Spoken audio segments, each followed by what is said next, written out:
Hey guys, welcome to my kitchen. I'm Jamison and this is how I cook. I'm going to show you guys something very special today. I got my hands on a whole suckling pig.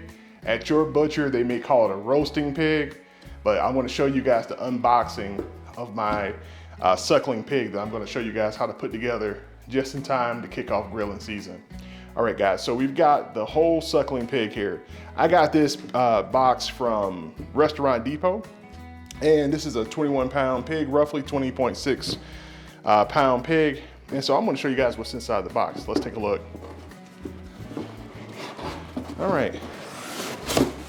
So this came to me frozen, but as you can see, here's our whole suckling pig. And so I'm gonna take this out the pack and get this ready to clean. It looks amazing. I mean, it's already pretty much in good shape. And you can clearly see the pig. And so we're going to rinse it off real good and then get this thing ready to season. But I just wanted to show you guys what a whole suckling pig looks like, a whole roasting pig. Up on This Is How I Cook. You guys want to click the video. It's going to pop in right here or right here. Somewhere up here, it's going to pop in. So click the link to see the next part of this demonstration. So cool, a whole suckling pig just in time for barbecue season.